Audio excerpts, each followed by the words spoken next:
Order! Order! You are an incorrigible delinquent at times. Behave yourself, man!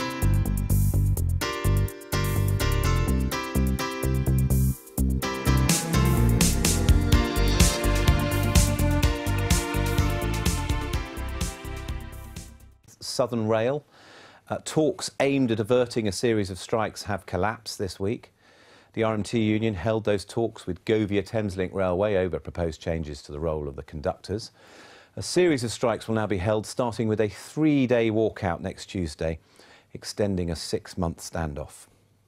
But never fear, we have our own conciliation service here with us today. How do you solve this one?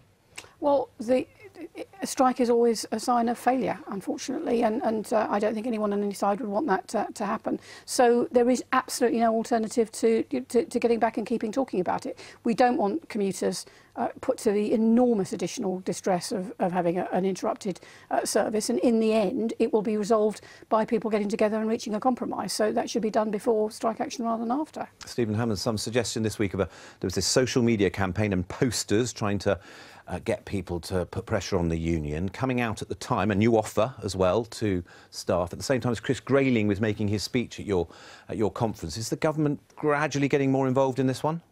Well, I'm not sure about that, but I mean, Chris has obviously taken an interest in it in terms of the hardship that has been exacted on the commuters, and you've seen some of the problems. Some of it, obviously, in terms of what's happened to the commuters over the last 6 months, 9 months, has been the failure of the company and the failure of some of the works at London Bridge. So Chris was right to get involved and put that 20 million in place. I think what the union is doing is actually indefensible now. It may well be in the end they have to get round the table and solve it again. But I think that the union's stance on this is indefensible. The fact of the matter is that they've had a new offer. Also, I think that the very few people are actually really believing that the union's stance is about safety.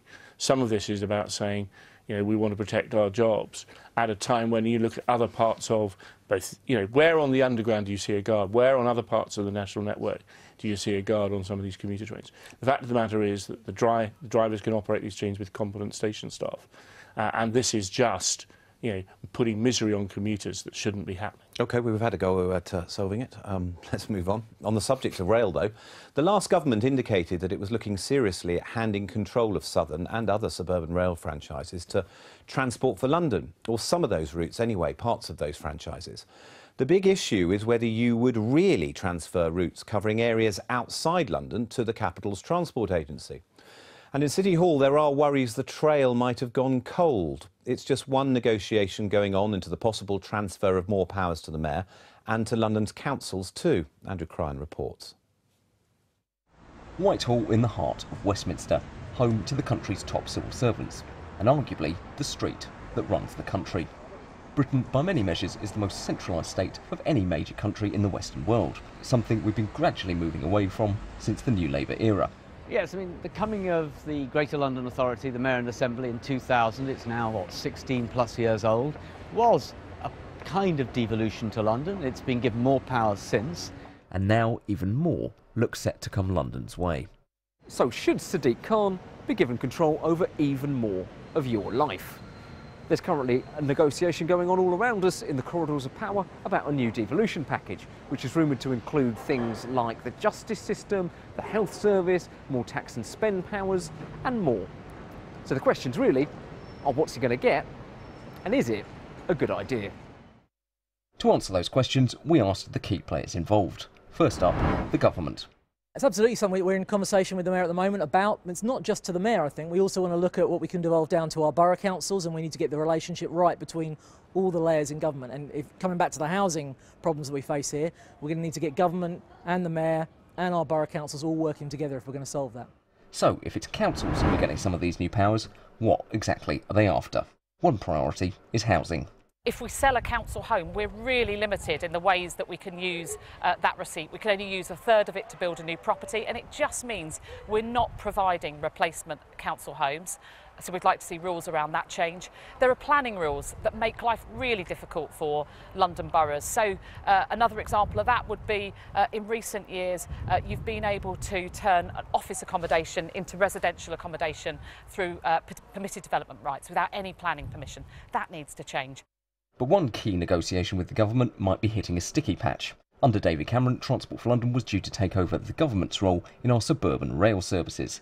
But the new Transport Secretary, Chris Grayling, turned down Sadiq Khan's offer of taking over the troubled Southern franchise this summer. I'm disappointed the government's declined my offer. The government's sending in another team.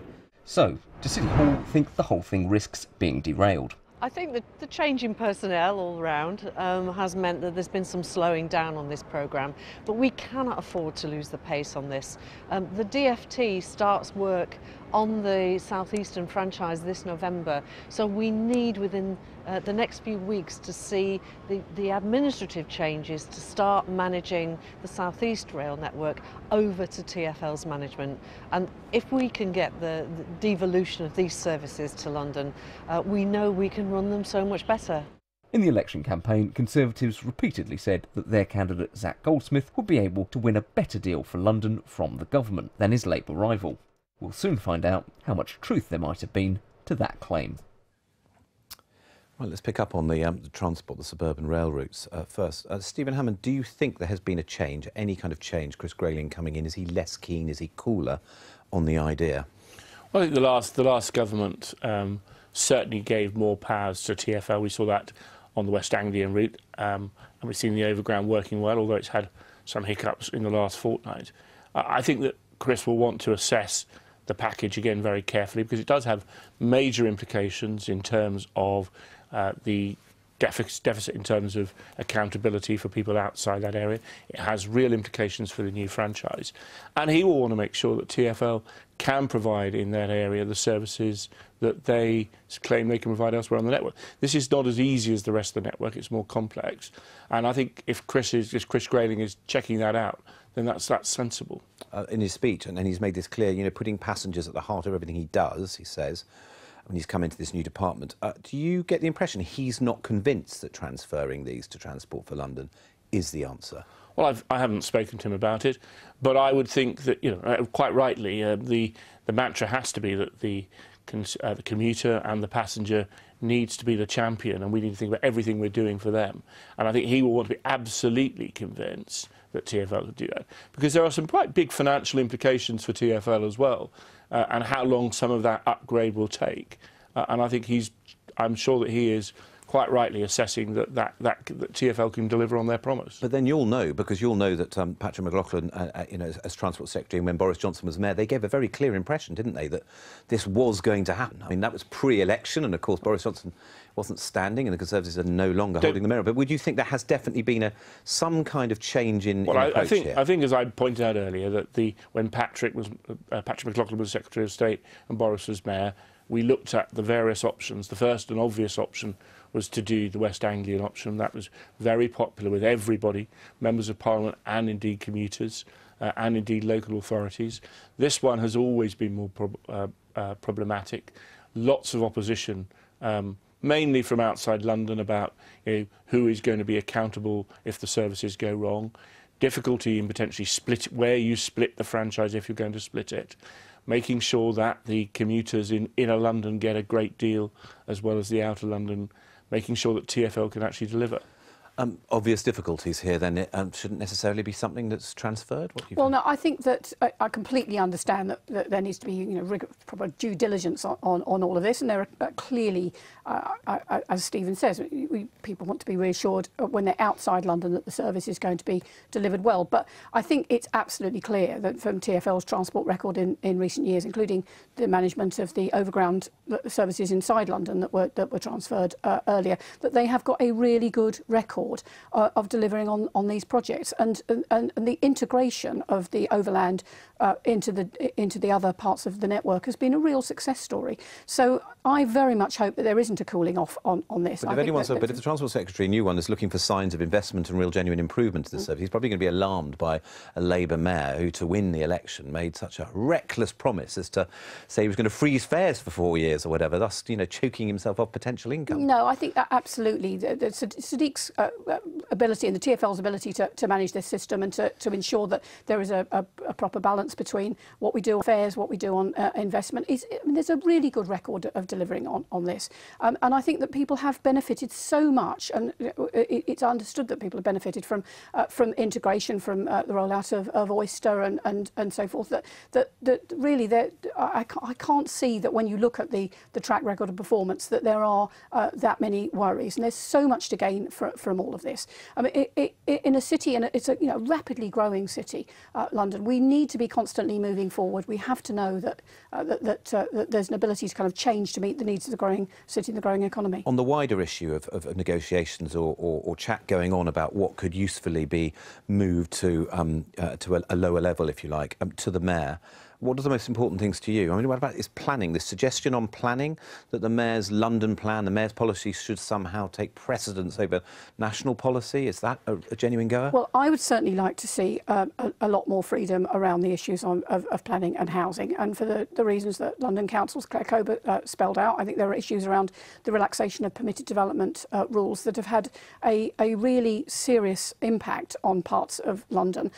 Too small, really, to kind of bother a national government, but actually quite impactful in London. And I think we should have the freedom to do that. I think we absolutely have to have more freedom to use the investment on housing to meet the needs of London's, to respond to London's housing crisis, which is absolutely catastrophic. But the other area that I really hope that we can see some rapid progress on is around the skills agenda, because we do need to make sure that we are able to act strategically to meet the needs of London's economy. Is that something that should be devolved that the boroughs should be doing rather than well, the I think mayor some of it's partnership. I mean, some of it is clearly strategic. I mean, and you look at the fact that our young adult population in skills training move around the city so much that there's clearly an interest in making sure that that kind of skills training is looked at a strategic level as well. Stephen, would you agree? Would you agree, say, on the housing planning issue here, it's time to let things go from the centre? I certainly agree with Karen that we must look to make sure that London, at the levels of government that are appropriate, have the powers to make sure we build more houses in London and actually look at that. So does that mean them being able to keep more receipts from their sale of? Well, there's been negotiation on that through the housing bill last year, which increased the receipts that can be kept in London. I think it's absolutely right that some of those, as the Minister for London, Gavin Barwell, intimated, there's pretty intense discussions going on at the moment as to what is the appropriate level and what should be going to what level so we build more houses. I also hope we look at some of the rules that are restricting some of the housing associations at the moment in terms of building. I mean, get on and build regardless of tenure. Let's work out the tenure afterwards in some of that cases in terms of the whole social housing arena. They could then build more houses. But I think in terms getting it right to the right level is key. I also agree we have an outbreak of unanimity here. I absolutely agree. It's that kind of week. It's that kind of week, you know. Wow. I always enjoy the good scrap on this programme, actually. But look, Been enough of that this week, hasn't there, elsewhere? Well, not in my party. But Karen's absolutely right. Getting the skills agenda for London is right, because after Brexit, there will be a big skills deficit in this country. Getting the skills agenda right in London, making sure that local authorities providing the FE colleges linked into the overall strategic message, some of it will be coming from the private sector and the universities as well, is going to be key for this city continuing to thrive. And after all, you know, that's what both of us are elected in politics to do, to make sure the city thrives. Yeah, let's move on. They're going down nearly everywhere else in the country, but in London they're about to go up. We're talking about business rates now. The hike has come about as a result of a revaluation, and in some parts of the capital the rise is pretty steep. Tanjil Rashid reports from Waterloo now. From next year, businesses like these will find themselves paying significantly more in tax. All firms pay business rates based on the value of premises they use. Due to London's soaring property prices, business rates are set to go the same way. Business rates are going down everywhere in the country, apart from one place, London. Rates are going up, on average, 14%, although some London businesses say their taxes will more than double. Vin Vara has been in the tool trade for 30 years. Until now, he says his shops have been thriving. He'll be closing one next year, he claims, because of the tax hikes. Because we've got 9 branches in central London, we're going to be hit severely. We're looking at an increase, a net increase of about 26% across the board. The new rates come at a time when important reforms are underway to the business rates regime. The government is moving to councils keeping all their business rates and the growth that comes with them. So the more they can grow the local economy, the more business rates they get in, the more the council will keep. But are these reforms and revaluations missing a trick when so much business is now conducted online? Business rates have never been a great tax. They don't relate to profitability of companies. Lots of new kinds of internet-based companies can effectively avoid them whilst traditional businesses pay them. So there's all sorts of difficulties. Faced with the challenges of the internet, competition from large chains and increased rates, we might be seeing the slow death of the high street. Stephen, why are you hurting businesses so? Well, we're not hurting business. This is a national revaluation, and that review has come up and is affecting London. I think what the key to that is also is local authorities have a reasonable amount of discretion in certain areas to use small business rate relief and how they set that. And I'm keen that those authorities look at that. I think what Tony Travers has said, though, is that the changing way in which we do business, it's a very good idea to allow local authorities to keep the business rate and to grow local economies. But in the changing way this country does business, we are going to have to look over the next few years at whether a business rate is the appropriate way to conduct business taxation. Because if you have only corporate taxation, how does that get down to local economies as well? So there are no easy solutions here. But the key thing in London is making sure that, particularly in a number of areas where councils have the ability to use relief, that they use it properly. And it's mainly that these big hikes are mainly hitting some big players in probably, you know, your neck of the woods or in West End. Well, they're hitting central London particularly hitting the central hard. London, but they are things they are valuations in line with values. I mean, that's the point. It's just the fact that it's been, what, 6 or 7 years, so it feels that it's a great big increase. They are, and this is a real problem when you delay valuations because it's such a hike. But of course, the really catastrophic part of this is that it's a soaring tax rise, particularly hitting central London at the same time as, you know, we're looking towards kind of Brexit fears, and we really do have to be absolutely sure that with London being such a huge contributor to the national economy, that we don't choke off London's economic growth. So I think the critical thing in this is what we do around transitional relief to make sure that there is enough in the pot to smooth the path. We do not want the small businesses, such as the ones that you just saw in your report, to go out of business. Not just about keeping the big players, it's about keeping central London's mixed economy, the small businesses too. And briefly, both of you on this one, what about this idea of that in future sort of all the business rates should be retained by local authorities? That presumably can't work because someone like Westminster would make huge amounts and other boroughs wouldn't, and how would you redistribute it? Or is it just about getting that formula of redistribution right? Clearly it's about, there will always be a degree of redistribution, of course there will, because otherwise, as you say, you'd end up with a tiny part of the country enjoying enormous wealth from that income, and other parts of the country just going under. So clearly that cannot be right. But again, it's back to London. I mean, if London's got a population the size of Scotland and Wales combined, we should have more powers to retain some of the money that's generated and use it, including using targeted relief, including supporting particular new business sectors. Let's bring Stephen in on that one. Do you think some people thinking that Theresa May not so committed to the devolutionary principle, doesn't seem to be particularly keen on this? What do you think? I don't think that anything that she said in any of her speeches, the 2 speeches she's made at the Tory Party conference this week, would lead you to that conclusion whatsoever. Far from it. I think she's been talking about ensuring that people everywhere in the country get the chance to have the opportunity to live great lives and to fulfil their potential. And she's also talked about ensuring that the regions get the support they need as well. OK. Now it's time for the rest of the news in 60 seconds.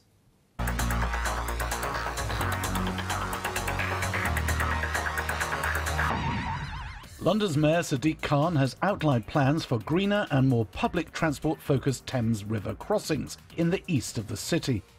But plans for a road tunnel from the Royal Docks to the Greenwich Peninsula were criticised by protesters who said he was betraying air quality pledges.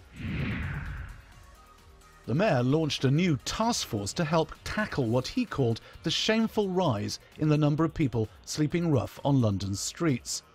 It came as new figures revealed that over 8,000 people slept on the streets of the capital last year for at least one night, a 7% increase on the year before. At the Conservative Party conference, Theresa May called for a more even settlement across the country. We see division and unfairness all around. between a more prosperous older generation and a struggling younger generation, between the wealth of London and the rest of the country.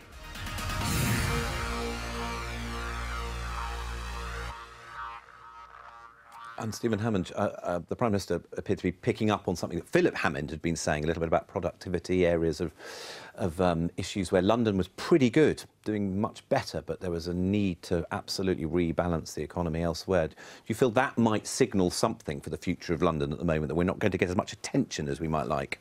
I think that both Philip Hammond and Theresa May were talking about a good Conservative tradition about levelling up, not levelling down, pulling the rest of the country up. That's what we want. We shouldn't be affecting London. London's a great global city, spreading wealth into other parts of the country as well. But we want other parts of the country, both cities and the counties, to become wealthier, to see better productivity, to be great places to invest. And so it's about levelling up the whole country. Been able to form any kind of impression that that's what she might be heading towards? And after all, if there's a Labour mayor here, it's not where her political advantage is for the time being. I think the government needs to put its money where its mouth is. They have absolutely hammered skills investment, which is critical to productivity growth. So I really do think that we should be they should be backing off from some of these cuts that we've seen to apprentices and to vital FE skills training. But in the end, if Sadiq Khan is given these powers and these resources in order to be able to manage even within the existing budget, it will be done better, it will be done more in London's interests. The key part of productivity is investment in infrastructure, and one of the key themes coming out of this week, which no one could have failed to have missed, is that Mrs May is absolutely certain that this country needs to upgrade its investment and upgrade its infrastructure, and that's what she's promised to do. What about river crossings then? What about talking of infrastructure? Are you happy with Silvertown Tunnel? Would you have liked to see a bridge? What do you reckon on what's decided? I mean, I think that there's a good case for a crossing, another crossing to the east. I think we've gone through that several times. I mean, the question is where it is and what it is, but I have no doubt that actually that will remain on the agenda.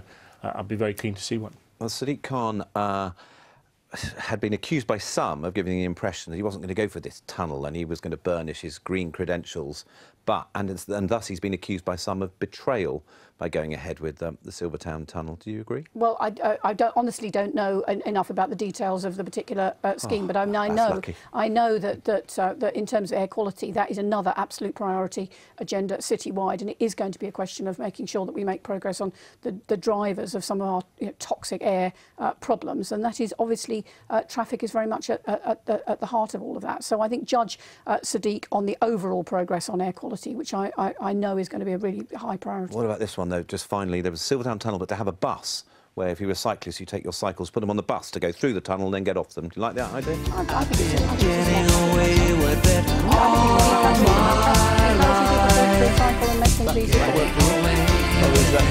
Is that going to break it up?